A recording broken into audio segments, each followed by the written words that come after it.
Today, we're going to talk about communication. This is an extremely important topic because all of us need to communicate in our daily lives. First of all, let's talk about some of the different ways that people communicate. In the past, communication was pretty simple. You could talk to people in person, you could call people on the phone, or you could write people a letter. But nowadays, there are lots of other ways for people to communicate with each other. The internet has given us many more methods of communication. Nowadays, for most young people, sending messages is more common than actually talking to people. They use messaging apps, social media apps, and normal text messaging. However, there are something related to communication will always be the same. For example, communication always requires effort. You need to make an effort to call someone and send them a message or knock on their door. Communicating with others takes effort, energy, and time. Another thing that's necessary for good communication is good listening skills. Do you know someone that isn't a good listener?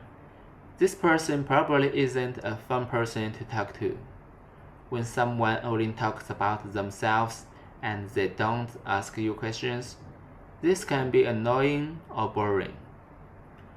When you talk to someone who really listens to you, it's much more satisfying. So this is something that we can all practice with being better listeners. Another important part of communication is having empathy. Empathy is the ability to understand and feel what other people are feeling. When you talk to someone who's empathetic, it feels like they understand you and they care about you. But when you talk to someone who's not empathetic, you probably don't feel this way. One other skill that can help your communication is humor. This refers to being funny when people have a good sense of humor. It's really fun to talk to them because you can laugh together. Humor makes communication more exciting in general. Okay, now let's talk about some of the difficulties with communication.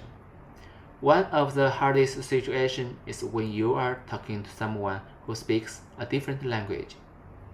I'm sure many of you have had the opportunity to speak English to someone who doesn't speak your language. This is both exciting and hard. It's exciting because you get to practice your English in a real situation, but it's hard because English isn't your native language.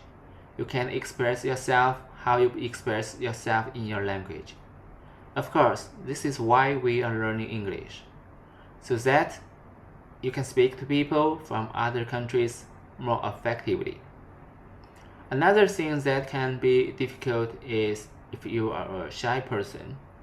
People who are shy usually don't feel comfortable meeting new friends and talking to many people.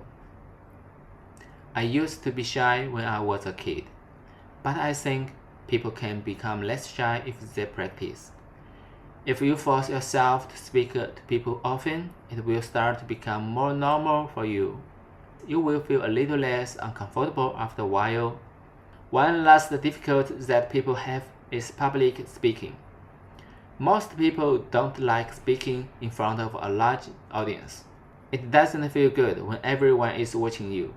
If you have to give a presentation to an audience, the best thing you can do is really prepare and memorize presentation beforehand. If you do this, you will be able to say what you need to say, even if you are nervous.